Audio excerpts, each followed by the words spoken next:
Innal hamdalillah nahmaduhu wa nasta'inuhu wa nastaghfiruh wa na'udzu billahi min shururi anfusina wa sayyiati a'malina. May yahdihillahu fala mudilla lahu wa may yudlil fala hadiya lahu. Asyhadu an la ilaha illallah wahdahu la syarika lahu wa asyhadu anna Muhammadan 'abduhu wa rasuluhu la nabiyya ba'dah. Ayyuhal ikhwah rahimakumullah. Dalam kesempatan yang berbahagia ini harus kita jadikan sebagai sarana untuk selalu mentadabburi keimanan kita, ya. Sebagaimana nasihat para sahabat ridwanullah alaihim ajmain yang selalu mengingatkan bahwa kalau kita berduduk riyah, najlis sa'atan, itu dalam rangka nazdad imanan, menambah keimanan. Waktu kita masih cukup panjang dari sore ini sampai besok bagi ikhwah semua untuk berkumpul di tempat ini.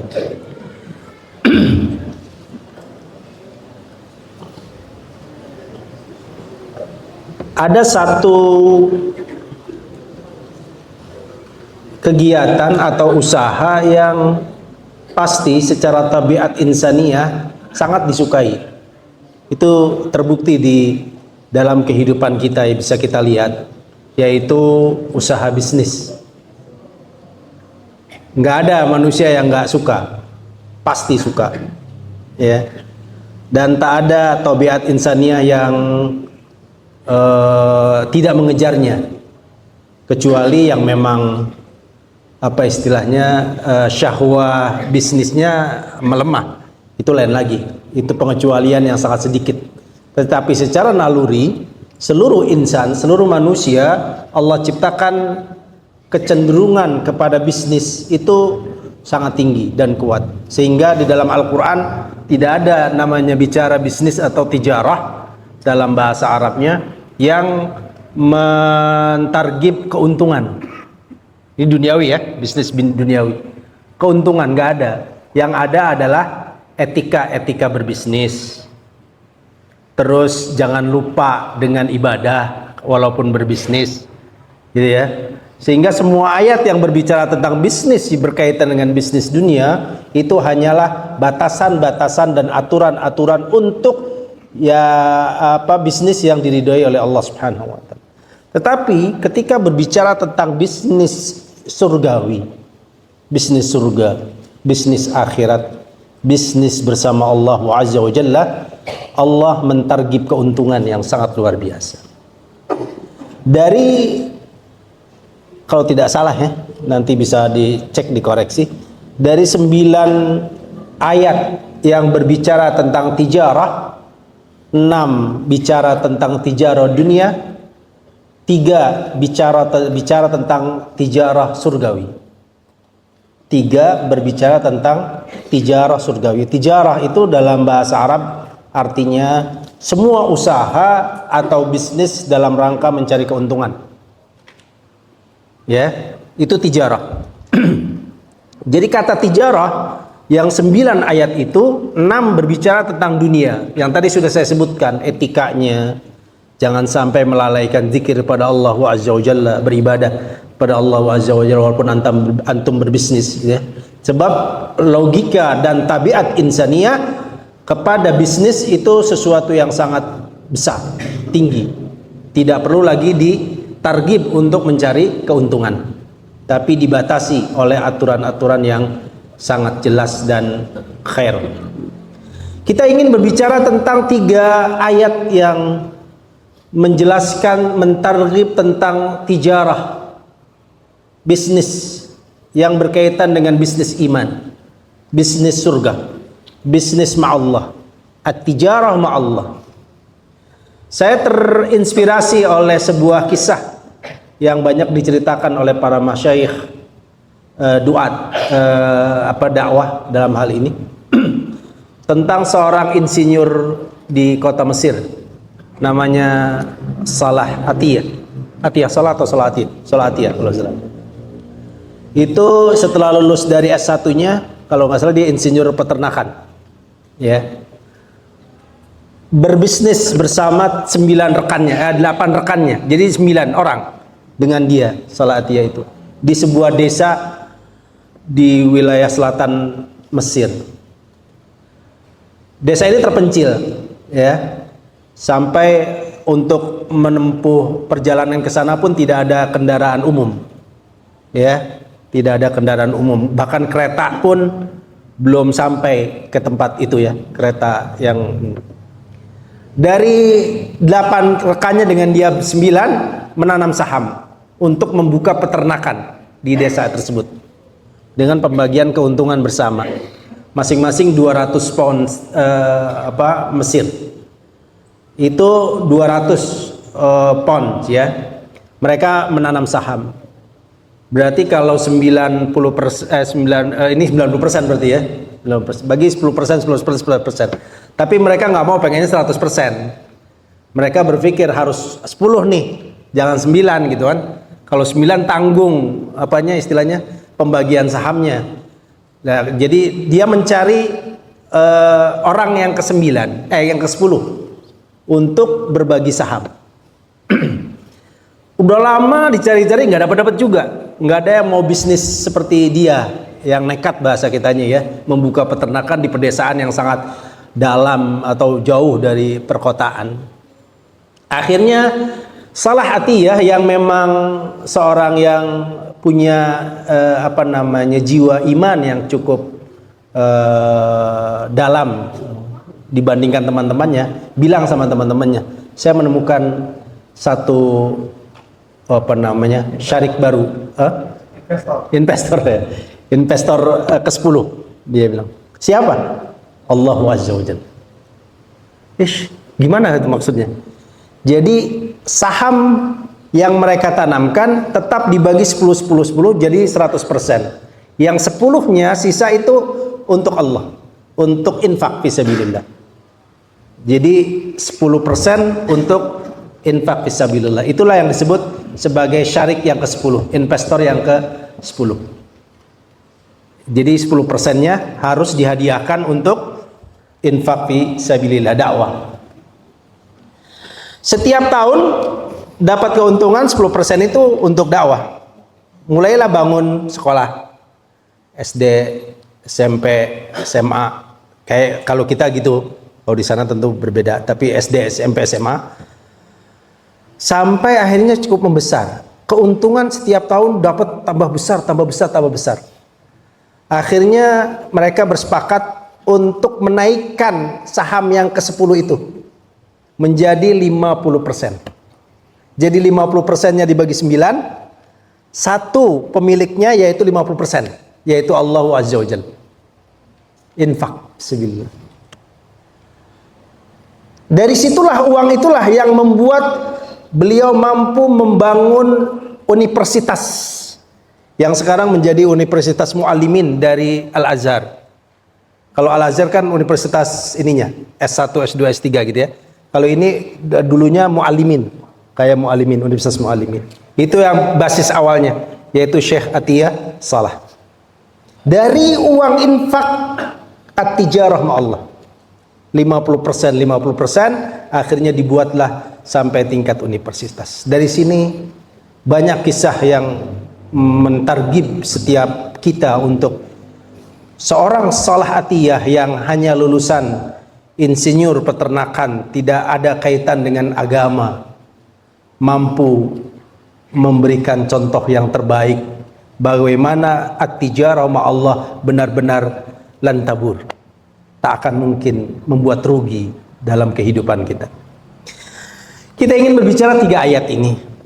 Yang pertama, kalau kita melihat urutan tartib surah di dalam Al-Quranul Karim, mushaf Al-Quran, maka kita bicara tentang Al-Baqarah dulu. Di Al-Baqarah Allah bercerita tentang tijarah berkaitan dengan tijarahnya munafikun, tijarah orang-orang munafik.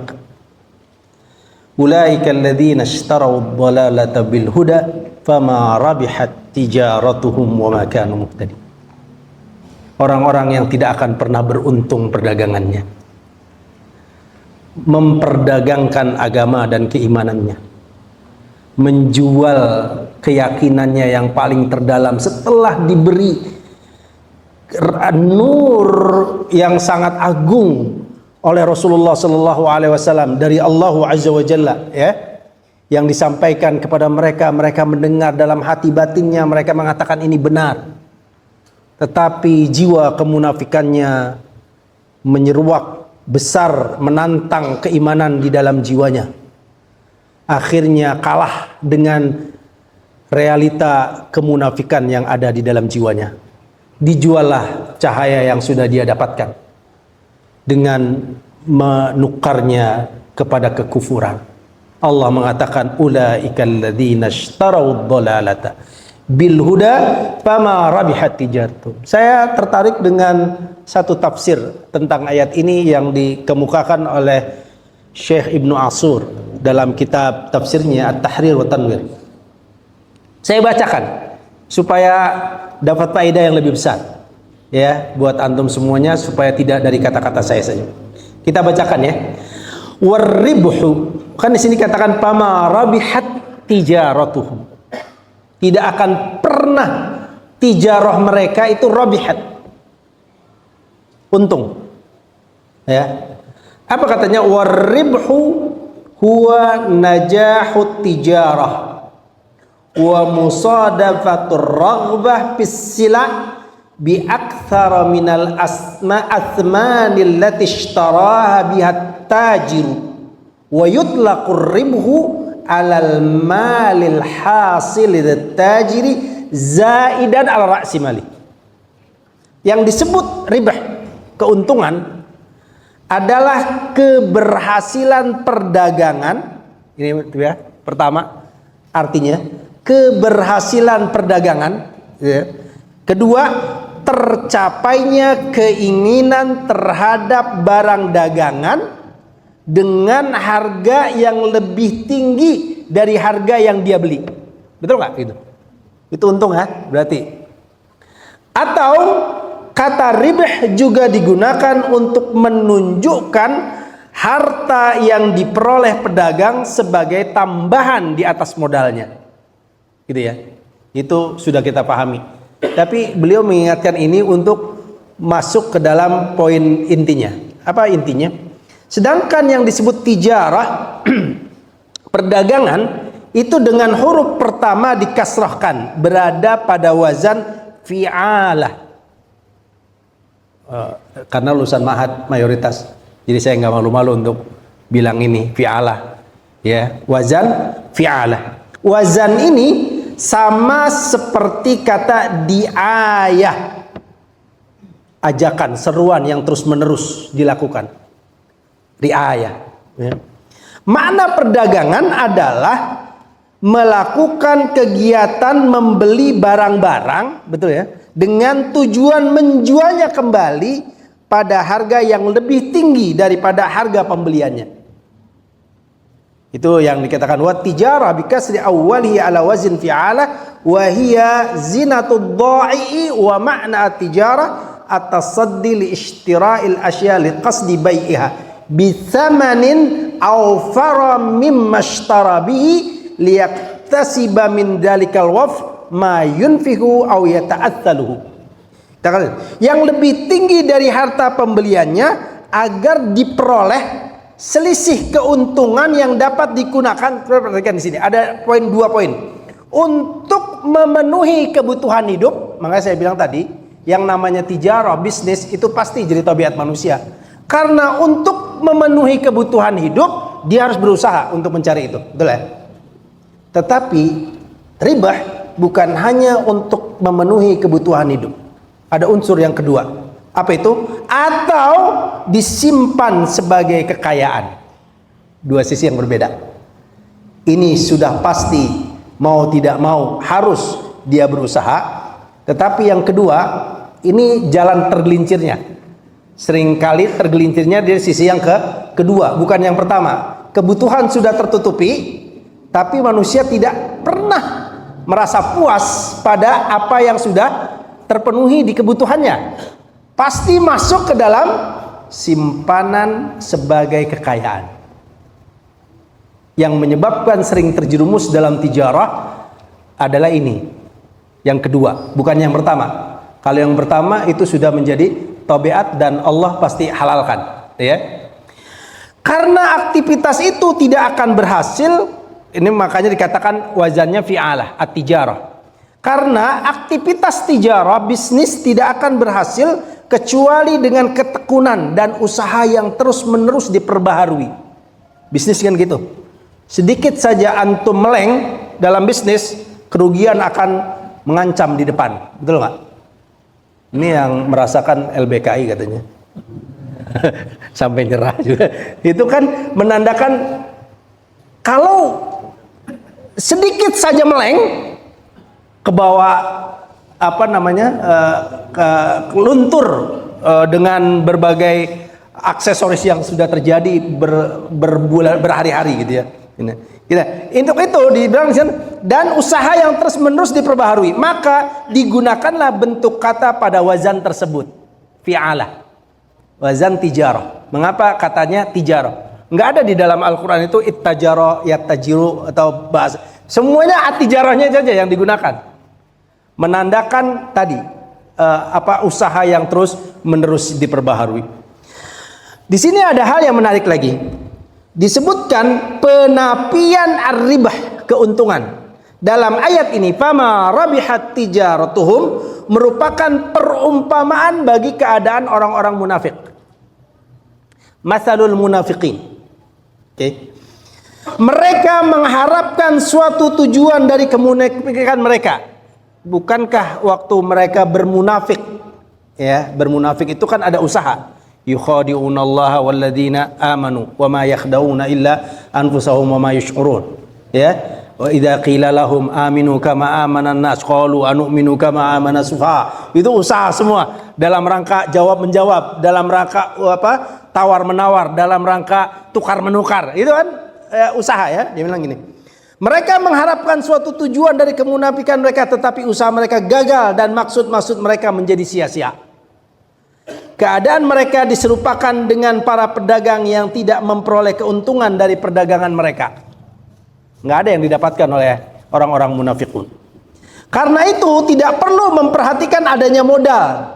Di sini tidak disebutkan modal sama sekali, ya. Sehingga beliau mengatakan nggak usah ditanya lagi. Pertanyaannya, kalau begitu nggak perlu lagi antum bertanya. Jika mereka tidak memperoleh keuntungan, paling tidak katanya mereka masih mendapatkan manfaat dari modal mereka. Kata dulu, kalau sudah nggak ada keuntungan, modal itu nggak akan bertahan. Modal kan akan dipakai terus menerus, ya habis. Jadi ketika disebutkan fama rabihat tijaratuhum, itu sudah mengandung di dalamnya modalnya pun ludes. Itu munafikun. Jadi ini memang bisnis yang tidak disadari oleh orang-orang munafik, seakan-akan mereka orang-orang yang beruntung dalam kehidupannya, bisa meraih hati si fulan, bisa meraih hati si fulan. Tidak bisa, kata Allah Subhanahu wa taala. Dalam masalah keimanan, bisnisnya tinggal satu, ribah atau tidak ribah, untung atau tidak untung. Jawabannya adalah bahwa ketiadaan keuntungan mengandung konsekuensi hilangnya modal. Sebab modal itu akan habis karena digunakan untuk biaya kebutuhan seperti makanan dan pakaian. Akan tetapi hal ini tidak menjadi perhatian dalam perumpamaan tersebut. Karena isti'arah, metafora dalam bahasa balaghah, ini mungkin yang belajar usul al-balaghah, ilmu balaghah. Isti'arah hanya bertumpu pada aspek menjadi tujuan persamaan. Ada tashbih, musyabbah bihnya sama musyabbah. Itunya ada wajah syabah. Wajah sibihnya nggak mesti harus mutlak semuanya sama. Nggak harus sama wajah sibih semua total. Cuma diunjukkan satu saja yang Allah sebutkan. Ya wajah sibihnya adalah fama rabihat tijaratuhum. Perdagangan mereka tidak akan pernah berhasil. Itu orang-orang munafik. Jadi ada bisnis keimanan dan surgawi yang akan terus gagal dan bangkrut. Siapa itu? Bisnisnya kaum munafikin. Tak akan pernah menghasil keuntungan apapun dalam kehidupan mereka. Jadi siapapun yang memilih jalan keimanan munafikun, maka dia akan siap-siap menghadapi resiko bangkrut di akhir hidup mereka. Ini peringatan pertama dalam suratul Baqarah. Surat selanjutnya lompat ke dalam surah Fatir. Jauh banget ya antara Al-Baqarah dengan Fatir. Surah keberapa, Ustaz? 35. Dari ayat surah 1 sampai ke 35. Lompat jauh. Di surah Fatir, Allah Subhanahu wa taala berfirman, "Innal ladzina yatluna kitaballah wa aqamus salata wa anfaqu mimma razaqnahum sirran wa alaniyah yarjuna tijaratan lan tabur." Tadi fama rabihat tijaratuhum. Ini ada lan tabur. Ya. Ada kata-kata napiunya, tapi beda napiu. Napi yang pertama, napi tahu semua pasti ya. Saya takut. Napi yang pertama fama rabihat. Sejak awal fama rabihat. Napi yang kedua di tengah-tengah. Tijarah lan tabur. Sesungguhnya orang-orang yang yatluna kitab Allah, selalu mentilawahkan kitab Allah. Ini kita lihat tafsirnya nanti. Tilawah itu bukan hanya membaca tentunya, yaitu membaca untuk memahami dan mengamalkannya. Itu yang disebut tilawah. Sesungguhnya orang-orang yang tilawah kitab Allah, wa aqamus shalah, mendirikan salat, wa anfaqu, menginfakkan apa yang kami rezekikan kepada mereka sirra wa alaniyah, baik sembunyi-sembunyi maupun terang-terangan. Tidak ada satu targhib amal saleh yang bahasanya sirra wa alaniyah kecuali ini, infak ya. Jadi infak nggak usah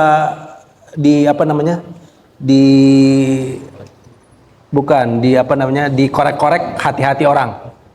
Ya, biarin aja. Dia mau alaniyah, misalnya, tolong ya umumkan infak saya. Biarin aja, umumin aja. Kenapa? Orang sirra wa alaniyah kok. Jadi nggak usah, nggak ikhlas kamu kalau gitu. Biarin aja, itu urusan dia sama Allah Subhanahu wa taala. Sirra wa alaniyah. Wa anfaqu mimma razaqnahum sirra wa alaniyah yarjuna tijaratan lan tabur. Mereka itu adalah orang-orang yang mengharapkan tijarah lan tabur. Di sini lan tabur. Tidak disebutkan mendapatkan keuntungan yang besar gitu, enggak. Lan tabur aja. Tidak rugi. Tidak rugi. Yang tidak rugi itu pasti ada untungnya. Cuma tidak disebutkan keuntungannya besar atau tidak besar. Seluruh orang-orang yang beriman itu pasti beruntung. Jadi dasarnya keimanan dulu. Keimanan dan amal saleh itu dasar keuntungan dalam perdagangan kehidupan kita. Cukup itu kita memandang orang-orang beriman di sekeliling kita adalah orang-orang yang mulia karena dia berdagang tanpa mengalami kerugian. Setingkat apapun. Setingkat rendah. Tingkat rendahnya apa? Cuma 3 yang disebutkan oleh Allah. Dia tilawah, dia salat, dia infak. Berapapun infaknya. Ya. Terlihat ikhlas tidak ikhlas infaknya, terang-terangan tidak terang-terangan infaknya, no problem, semuanya lan tabur. Apa lan taburnya? Liwaffiyahum ujurahum, Allah akan penuhi ujurnya, ujur semua, tak ada satupun di antara kita yang tidak dipenuhi. Wa yaziduhum min fadlih, dan Allah tambahkan mereka min fadlih, dari kelebihan yang Allah miliki. Innahu ghafurun syakur. Tapi Allah tutup dengan ghafurun syakur, untuk menunjukkan betapa rahmatnya Allah Subhanahu wa taala. Sekalipun kita tidak senilai baik modal maupun usaha dalam meraih keuntungan itu, hanya cukup semampu yang kita lakukan, maka Allah ghafur. Orang beriman, subhanallah, sangat rahmat sekali. Cuma sayangnya ini tidak pernah kita sampaikan kepada masyarakat secara umum. Pertahankan keimanan Anda, itu sudah cukup menjadi ghafurun syakur. Anda beramal, syakur. Nggak beramal, diam. asal tidak syirik. Ghafur. Indah banget ya. Rahman banget Allah Subhanahu wa taala. Banyak sekali, maaf ya, ini kalau kita lihat orang-orang tua kita di desa-desa. Sawah, rumah. Ayam, rumah. Apalagi? Warung, rumah. Ada hal yang lebih besar dari keimanan mereka? La. Tapi mereka masih salat. Mereka minta sama Allah. Nggak pernah neko-neko datang kemana-mana yang mereka nggak ngerti apa itu harus mereka lakukan. Kufur. Mereka beramal salat, syakur. Mereka berinfak walaupun 10.000, syakur. Mereka kirim antum uang walaupun segitu-gitunya dapat, syakur. Semua gofur, syakur, gofur, syakur, gofur, syakur. Selama beriman. Allah gambarkan keimanan itulah yang menyebutkan lan tabur. Sebuah perdagangan lan tabur. Tapi bagi orang-orang yang mempunyai himmat aliyah, tekad yang kuat, cita-cita yang tinggi, semangat yang membara, Allah tambah targibnya. Allah perkuat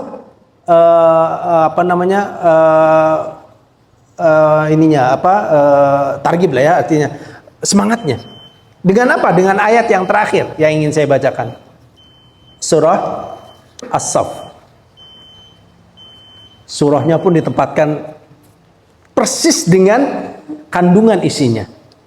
Surah As-Saff. Ini khusus perdagangan himmatun aliyah. Perdagangan orang-orang yang berjiwa besar. Perdagangan anak-anak muda yang mempunyai cita-cita yang tinggi. Perdagangan para pejuang yang mempunyai tekad yang membara.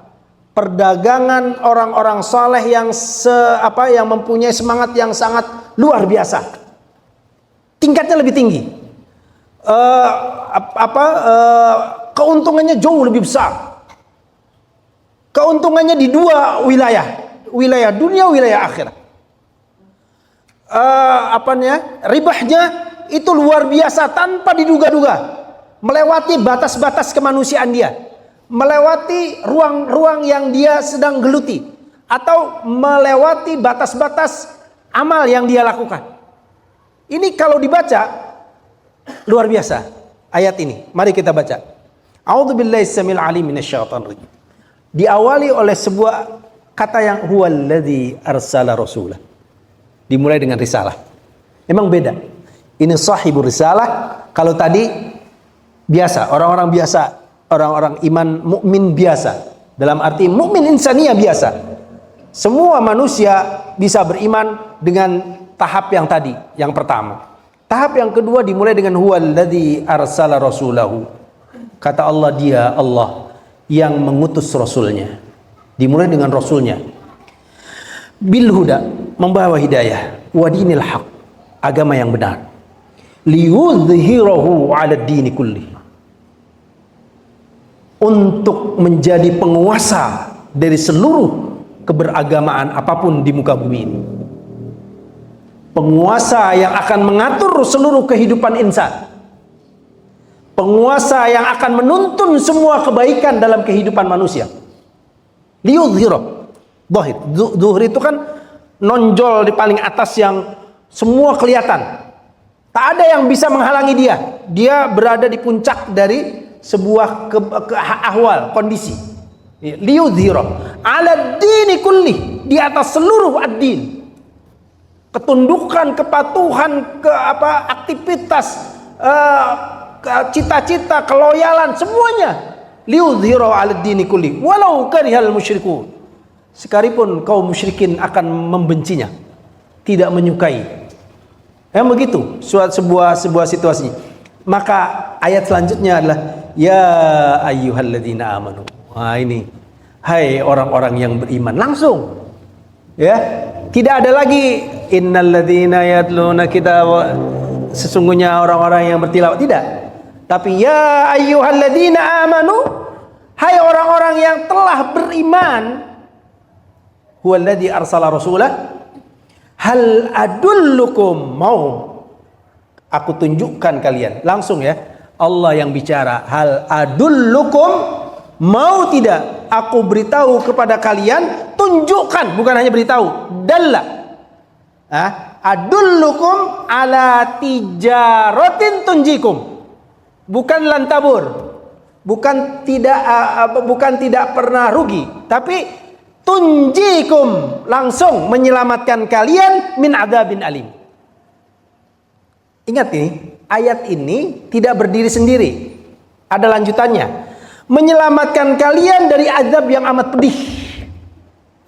Lalu tu'minuna billah diseling dulu dengan dilalah. Mana dilalahnya? Yang dimaksud untuk tijarah, bisnis yang akan menyelamatkan kalian dari azab yang amat pedih. Pertama, tu'minuna billah wa rasulih. Beriman kepada Allah dan Rasulnya. Ya. Kalau tadi sudah amal saleh, tadi diceritainnya sudah amal saleh. Innal ladzina yatluna kitaballahi wa aqamus salata wa anfaqu mimma razaqnahum mimma sirra wa alani. Kalau ini tidak. Iman. Kedua, billah wa rasuli, mengingatkan risalah ya. Wa tujahiduna fisabilillah, berjihad fisabilillah. Kita sudah bicara di RJMI tujahidin, nggak perlu lagi saya ulang kata tujahid. Jangan perang, bukan masalah perang, tapi masalah mengerahkan seluruh apa yang dimilikinya dan kemampuannya untuk li'ilai kalimatillah ya. Tujahiduna fi sabilillah bi amwalikum wa anfusikum dzalikum khairul lakum in kuntum ta'lamun. Itu semua adalah sebuah kebaikan bagi kalian jika kalian mengerti, tahu. Nah, ada lanjutannya. Tunjikum min adzabin alim, bukan hanya tunjikum min adzabin alim. Dirinci sama Allah Subhanahu wa taala yang dimaksud dengan tunjikum min adzabin alim. Pertama, yaghfir lakum dzunubakum. Itu keuntungan, sudah keuntungan diselamatkan. Yaghfir lakum dzunubakum, diampuni dosa-dosa kalian. Wa yudkhilkum jannatin tajri min tahtihal anhar, dimasukkan kalian ke surga-surga yang mengalir sungai-sungai di dalamnya. Wa masakin thayyibatan, tempat-tempat tinggal istana yang sangat megah luar biasa. Fi jannati aden, di surga Aden. Dzalikal fawzul azim, sebuah keuntungan yang luar biasa, melebihi semua keuntungan apapun yang dia dapat. Ini akhirat. Dzalikal fawzul azim. Tapi ada lagi, masih ada keuntungan yang disampaikan oleh Allah Subhanahu wa taala. Bukan hanya itu. Wa ukhra tuhibbunaha. Ada lagi. Mau apa itu? Nih, hal yang pasti kalian suka. Kalau tadi nggak perlu ceritakan suka atau tidak suka. Itu anugerah yang belum terlihat. Itu ya bicaranya iman. Tapi kalau ini sudah tuhibbunaha tabiat. Wa ukhra tuhibbunaha, maka disampaikan wa ukhra tuhibbunaha. Ada hal lain yang memang sudah kalian cintai. Itu udah pasti itu. Secara tabiat kalian cintai. Apa kalian sukai? Nasrum minallahi wa fathun qarib. Kemenangan yang Allah janjikan kepada kalian. Fathun qarib. Yudhhiruhu 'ala dini kulli. Kalau kalian ingin menjadi orang-orang yang menjadi penuntun kebaikan paripurna di atas puncak, yang bisa mengatur dan menata seluruh kehidupan insan di dalam kehidupannya untuk menuju keridhaan Allah, untuk berbuat amal-amal saleh, untuk berbuat kebaikan dan menentang semua orang-orang yang tidak berjalan di jalan kebenaran, maka tijarah ini yang seharusnya menjadi cita-cita dari orang-orang yang mempunyai himmah aliyah. Wa ukhra tuhibbun wa basyiril mu'minin. Beri kabar pada orang-orang yang beriman. Jadi dari ketiga surah dan beberapa ayat yang saya bacakan tadi, kita bisa mengambil kesimpulan bahwa perdagangan surgawi itu telah Allah sediakan menjadi dua golongan besar. Golongan pertama adalah golongan orang-orang yang beriman secara umum, Siapapun yang beriman secara umum, dia melakukan bisnis dan perdagangan yang tak akan pernah rugi. Insya Allah siapapun di antara kita yang beriman, orang-orang tua kita, saudara-saudara kita, siapapun mereka di mana, ingat mereka juga berada dalam tijaratan lan tabur. Ya, tetapi bagi orang-orang yang sudah mendapatkan nikmat keimanan yang meresap ke dalam jiwanya, yang mempunyai himmah aliyah, tekad yang kuat dan tinggi dalam meraih keuntungan yang lebih besar dari semua kenikmatan biasa, maka itulah golongan yang kedua, yaitu para pejuang, para duat, orang-orang yang mau melakukan islah terhadap kehidupan masyarakat, agar Allah berikan hadiah yang terbesar, wa ukhra tuhibbunaha nasrum minallahi wa fathun qarib. Bukan hanya tunjikum min adabin alim. Untuk itu saya mengingatkan satu hal, sangat rugi bagi kita yang tidak mempunyai tekad yang kuat untuk meraih tingkat yang kedua, hanya berada pada tingkat yang bawah saja. Sebab kita sudah lahir dari ma'had sejak awal, betul ya, sudah diperkenalkan sunnah. Kita juga sudah bersama-sama melihat bagaimana kondisi umat yang terus-menerus tergerus lama-lama, yang tadinya tijaratan lan tabur, tambah lama tambah mulai tergerus oleh arus yang liyudhirah mereka. Liyudhirah mereka bukanlah ala dini kulli, tapi liyudhirah mereka adalah al-musyrikun, kaum musyrikin yang mengizhar mereka. Bukankah kita bisa melihat baik di YouTube, di media-media sosial, apapun itu, yang mengajarkan agama kepada mereka, yang mengajarkan keimanan kepada mereka, yang menjadi pelayan-pelayan rizki kepada mereka, bukanlah orang-orang yang mengajarkan tauhid, menjelaskan kemurnian Islam, menyampaikan zikir-zikir yang disampaikan oleh Rasulullah SAW, yang memberikan ruh kepada mereka, bukanlah ruh Islam, dinul haq, bukan. Berubah drastis. Kehidupan yang dulu sama sekali tidak terpikirkan oleh kita. Salawatan-salawatan dulu yang cuma dikarang hanya sebatas keasyikan anak-anak kecil yang biasa-biasa saja, sekarang sudah membesar menjadi kemaksiatan luar biasa, terbuka secara penuh. Yang dulu terasa tabu, kalau ada orang datang ke kuburan membawa sesuatu yang sambil minta-minta, itu masih tetap tabu, karena dulu ziarah biasa saja, tidak ada yang melebihi kadar sampai harus ngesot-ngesot, apalagi berbagai ragam yang kita sangat sulit untuk dulu kata-kata madad tahu ya, minta-minta pertolongan, kata-kata madad yang di nasyid-nasyid atau di salawat-salawat jarang terekspos, tapi sekarang madad itu menjadi hal nyanyian yang mengasyikkan di setiap relung-relung masjid. Kemana himmah aliyah kita yang mengerti bahwa semua ini sedang digerus oleh sebuah idhar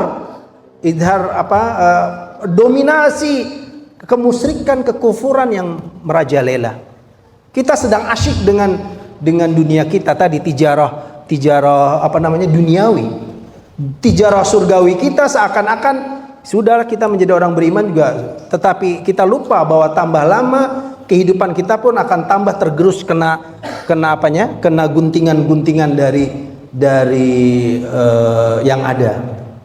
Apakah antum tidak merasakan bahwa begitu beratnya kalau antum melihat ibu bapak kita yang kita cintai, kita pulang-pulang mendapatkan orang tua kita masih dalam keadaan seperti itu ya.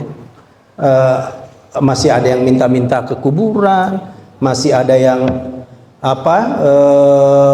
ikut-ikut, ini tanda petik ya, maulidan yang dicampur dengan musik, dengan joget-joget perempuan-perempuan bertelanjang.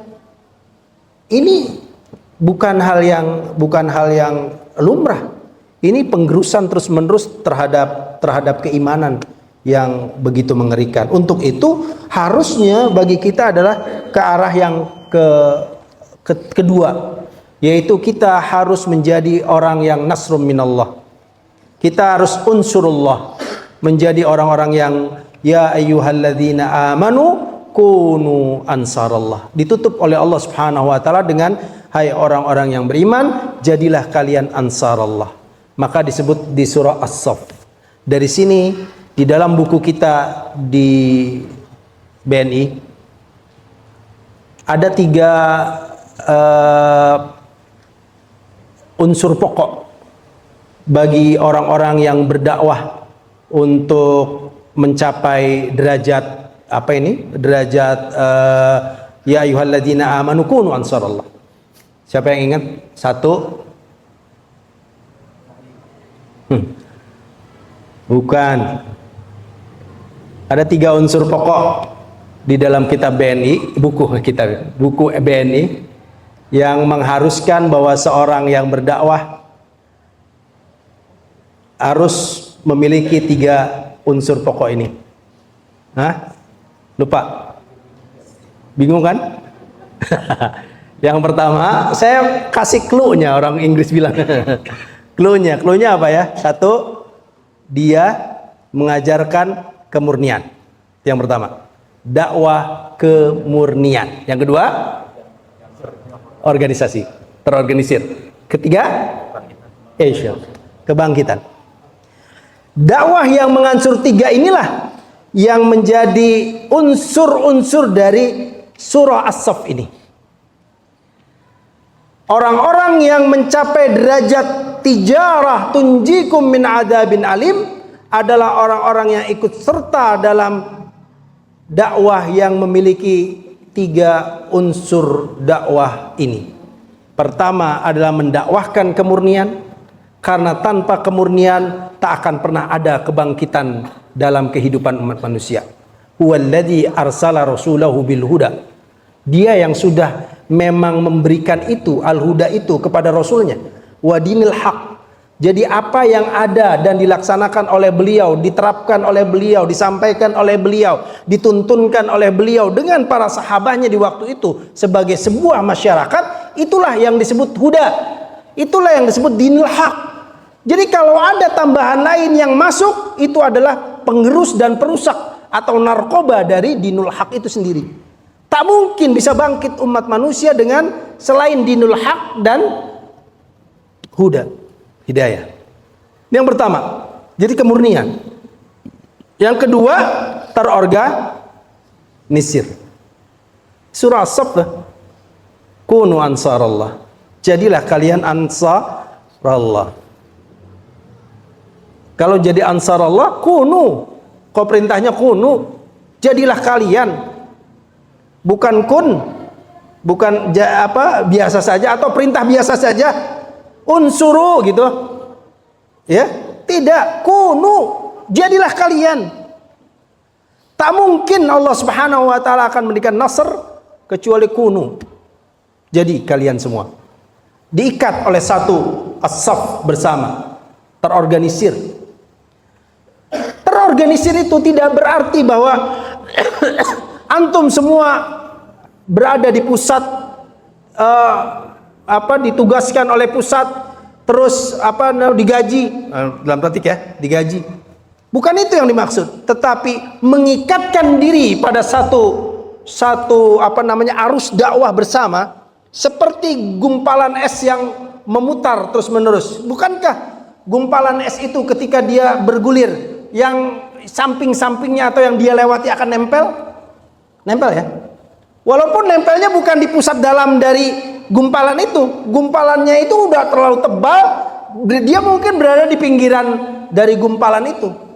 Jadi silahkan saja dia keluar ke daerahnya masing-masing, tetapi dia tetap mengikatkan diri pada gumpalan es itu sendiri. Itulah yang akan membesar dan menguat, sehingga nasrum minallahi akan Allah berikan. Kejujuran nempelnya itulah yang Allah Subhanahu wa taala tentukan dalam ayat itu. Kunu ansarallah. Jadilah kalian ansarallah. Terorganisir. Itu yang disebut terorganisir. Jadi bagi teman-teman yang sekarang misalnya aktif di sini pusat, nanti suatu saat mungkin tidak dalam tanda petik tidak dibutuhkan di pusat, mau pulang ke rumahnya dan sebagainya. Iya, tapi ingat, kita punya induk dalam memutar bola yang akan membesar. Mungkin sekarang tak terbesar 200, 100, tapi bukankah antum berharap bahwa gumpalan es yang nempel itu akan terus dilanjutkan oleh putaran-putaran yang lain? Anak cucu kita, walaupun kita mati tapi tetap di gumpalannya. Betul ya? Walaupun kita mati tetap ada di gumpalan itu. Sebab hasil orang yang kita sampaikan, anak cucu kita yang kita minta untuk ikut serta dalam dakwah ini, tetap tempelan dari kita. Walaupun kita sudah mengering di dalam itu. Secara fisik mengering, tetapi secara gumpalan menambah, gumpalan-gumpalan semakin kuat. Itulah yang disebut kunu ansarallah. Jadi kita berharap pada antum semuanya, kita semua menyadari bahwa hanya orang-orang yang mempunyai himmah aliyah yang menyadari ini. Ketiga unsur tadi, dakwah kemurnian, terorganisir, dan dakwah yang mengandung unsur kebangkitan. Apa unsur kebangkitan? Tugas kekhilafahan, mengatur kehidupan umat ini menjadi, apa contohnya?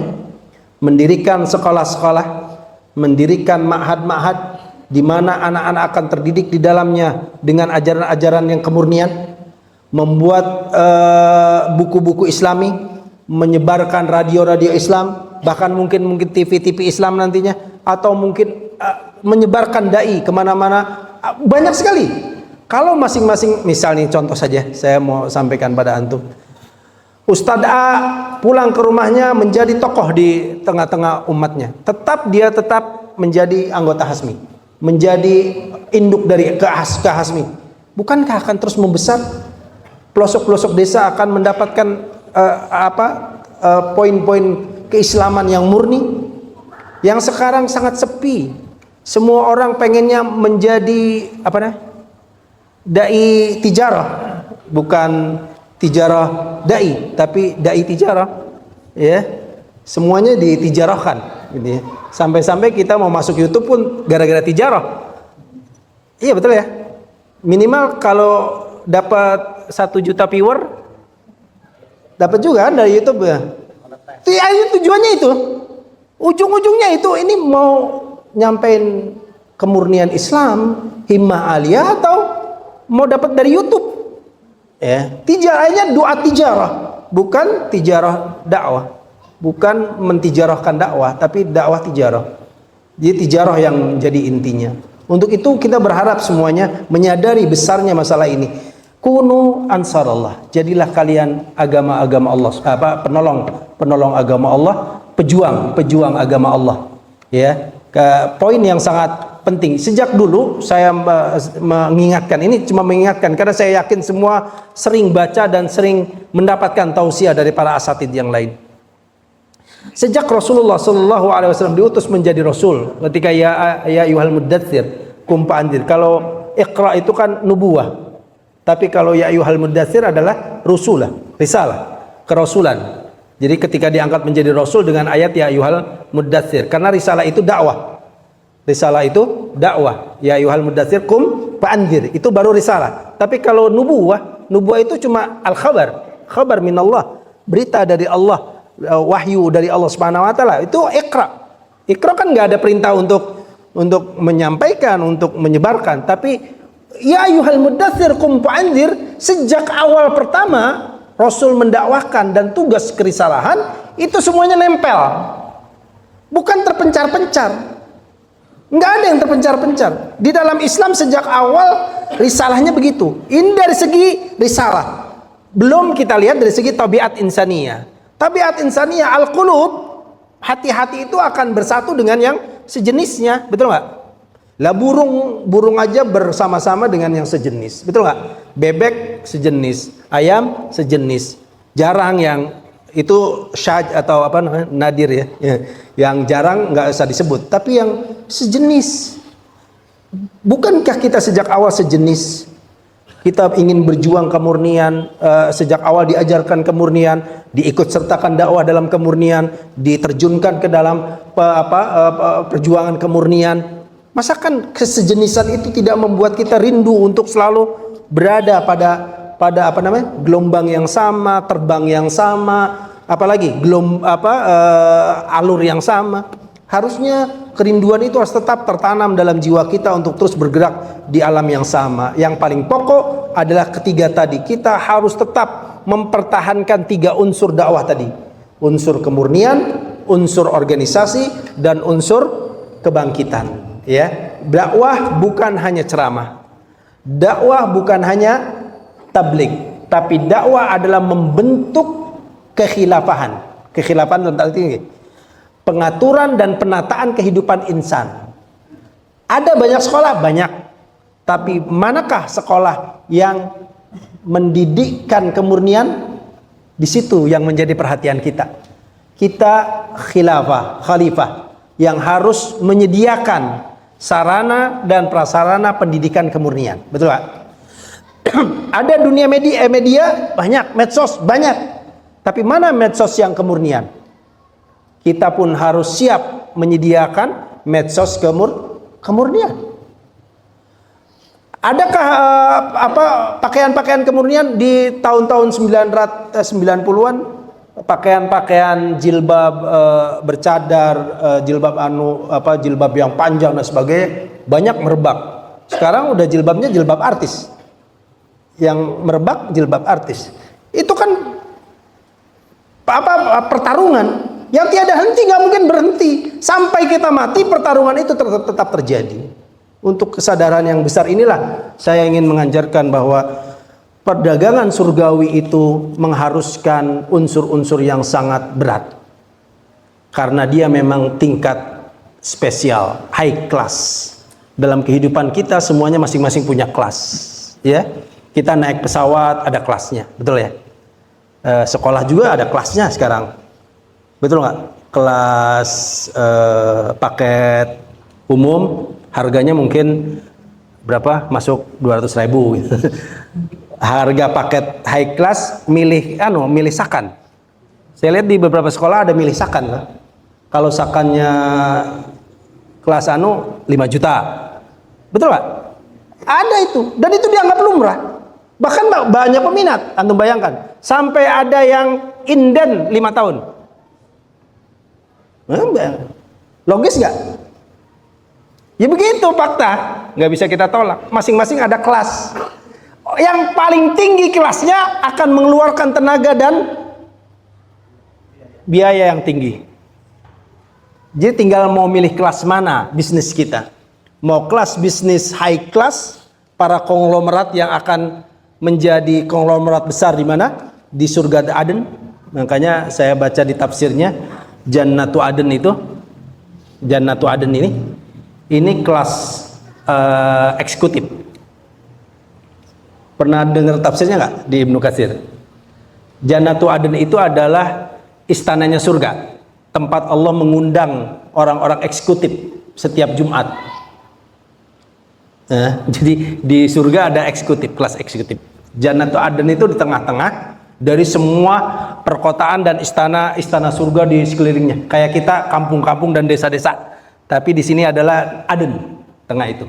Di situ ada kasar, ada istana yang Allah Subhanahu wa taala akan mengundang. Yang diundang itu cuma 3 dari 4 golongan, ya. Al-anbiya, syuhada, siddiqin, syuhada. Solihin enggak diundang. Solihin ada. Jadi maksud kita adalah memang di dunia ini sudah dijanjikan solihin itu tetap saja beruntung. Dia punya untung karena dia melakukan bisnis yang benar.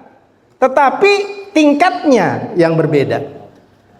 Tingkat yang mendapat keuntungan al-fauzul azim adalah tingkat orang-orang syuhada, siddiqin, al-anbiya. Tinggal antum pilih atau kita memilih.